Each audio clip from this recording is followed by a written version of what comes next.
What's up, y'all? Toya here, and I am back with another video for y'all. Before we get into the video, make sure you guys leave a like, subscribe, and share. Alright, y'all. We got another topic we gotta discuss, y'all. Man, I'm so glad I can still see most of my comments, y'all. Now, I just recently did a video about Roadie and how it seems like the app is kind of going downhill. And if you haven't seen that video, make sure you check it out so you can kind of get some context of what's going on. I'm going through my comments like I normally do. I go ahead and respond to a few, heart some other ones, and I came across this comment right here. All right, so let's read it together. It's ironic because you GigTubers are creating the issue because you're praising these apps, then everyone signs up for them and accepts the lower payment, and that trains their algorithm to pay it so low so the company, I like what you did there, can make the most revenue. Simple supply and demand, and you are increasing the demand so they can supply the BS offers. Okay, so I went ahead and sent my reply, right? And I'm gonna cover everything that I said in my reply, okay? First of all, it is 2023, we're about to go into 2024. The internet does exist. Information can get passed around in an instant. Whether it's the YouTubers or it's the people on TikTok or Facebook or whatever, there's gonna be a platform that is spreading the information to the outside world. So no, it's not just a GigTuber issue with them constantly spreading information about the apps and then it gets saturated. Yes, there might be more people that sign up, but it's not specifically the GigTubers' fault. And just to put this into context, how many times has a product been, showcased online, whether it's like, something you buy in the store or a food item or whatever, and it blows up and everybody wants it, right? And then everybody and their mama, they going trying to get this, and then it's out of stock, they don't have it, whatever. And then eventually it dies down and everybody can finally get their hands on it. It's pretty much the same concept. Something gets picked up, a lot of people are into it, and they go ahead and try to get their hands on it, right? That's literally just how the internet works. Stuff can spread like wildfire. Secondly, the goal of my channel is to educate. So yes, I might have little videos like this where I bring up topics, or my Toya React series I just started, but for the most part, I'm educating people, okay? And for the people who have been around for a bit, obviously you're seeing for the most part most of the same apps, but you're getting a different experience in every video. It's a different experience for me, so it's a different experience for you. But out of all of those videos that I'm posting, if one of my videos can go and reach somebody who might be in need, and they see my video and they get the idea of like, wow, I can do this so I can better my situation. That's pretty much the end goal for me. I want to spread knowledge and I want to help people. Simple as that. And remember, I'm showing y'all everything, the good and the bad. So when I have those deliveries that are less than ideal, I'm not hiding that from you. That's why I went ahead and showed you guys that order that I took on Roadie. It wasn't the greatest order, but I gotta show you that, hey, that's kind of how things are now. That was the whole point of that video, to show like, hey, this is the state of Roadie right now. So you can pick and choose if you still want to go ahead and work with that app. But,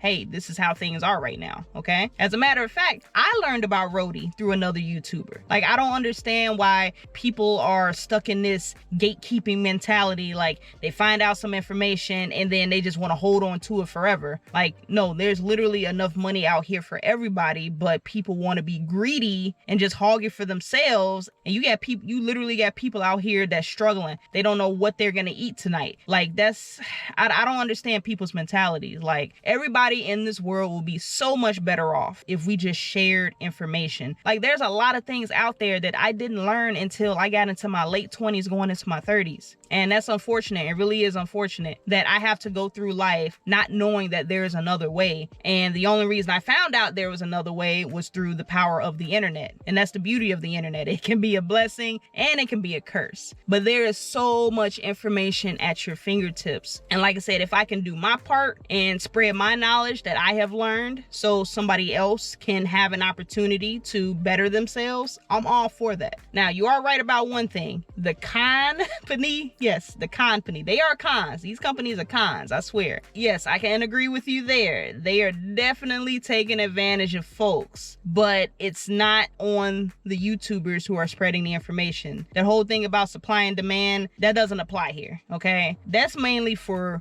goods. We're talking about a company supplying something to a customer. The gig workers, we're more or less the middlemen, and we don't really have an impact on that. Now, where we might have an impact is where the customers, they have more of a demand for an item that that company is supplying, and they might have to go ahead and bring in more people to provide that item to the customer. But that still doesn't give them the right to go ahead and lower wages for those people who are providing that service in order to fulfill that demand. It's like I said, I kind of see where you were going with it, but we don't have any correlation with that whatsoever. The demand comes from the customer, the supply comes from the company. We are just the middleman. We're the ones picking it up, dropping off, you know, whatever. Could these companies still make a profit if they just left the prices as is? Absolutely. Now, obviously, we don't know how things look on the back end for them. You know, maybe they are struggling with profits, but that's for them to figure out. Don't go ahead and take it out on the expense of the employee. And yeah, technically we're not employees, we're contractors. Now, obviously there is a correlation because the company is trying to figure out how do they want to go ahead and disperse all of their profits? How much do they want to give to their drivers? How much do they want to give back to their actual workers for that company? How much are they putting into this or that, or, you know, whatever improvements on the back end?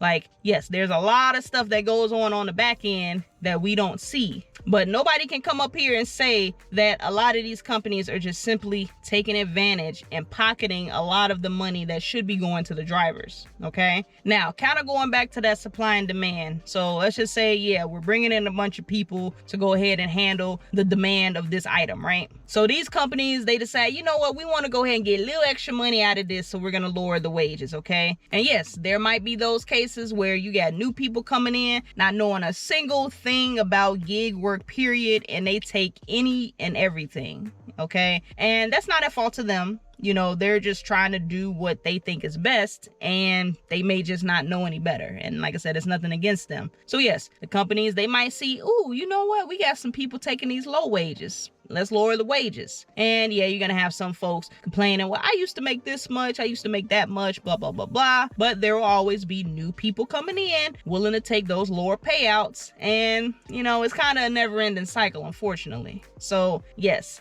I can kind of agree with what you're saying there, but I'm not going to go ahead and say it's the algorithm, okay? You know, at the end of the day, whether they got AI determining the pricing and all of that, it's still up to them to control what they want to pay the gig worker. Okay, so if their AI is advising you can make this much in profits, this and that, they laying out all the numbers, and if they like it, they implement it. So at the end of the day, with all that being said, do GigTubers destroy the gig economy? No. It's the companies that's destroying the gig economy, okay? Now, yes, I can say that GigTubers, you know, they're shedding light on the gig economy. They're exposing that world to a lot of people who, you know, may not have known that it actually existed. So yeah, it's bringing more people over on that side. But at the end of the day, it's up to the company to go ahead and decide what they want to go ahead and pay their workers. But regardless of all of this, if you want to blame the GigTubers, if you want to blame the company or whoever, you know, one thing I will say for sure, any smart gig worker, they know how to finesse the system, okay? If you know how to get around all of this, you know, the crazy algorithm as far as what orders they're sending you, you know, the drops in the payouts, and or whatever changes that come with the app that you utilize, a smart gig worker, they know how to get around all of that and still be as profitable as they possibly can. Bills still got to get paid. So all that extra whatever, it's irrelevant. It is irrelevant. Any gig worker that wants to do the best that they can to provide for their families, they're going to find a way around it every single time. It doesn't matter. It doesn't matter, y'all. They're going to find a way. So what do you guys think? Do you think GigTubers or any other social media influencers, do they have any impact on the gig economy? Let me know in the comments. But I'm going to go ahead and get up out of here, guys. I hope you guys enjoyed this video. I'm going to catch you guys on the next one. And as always, stay safe out there and keep grinding.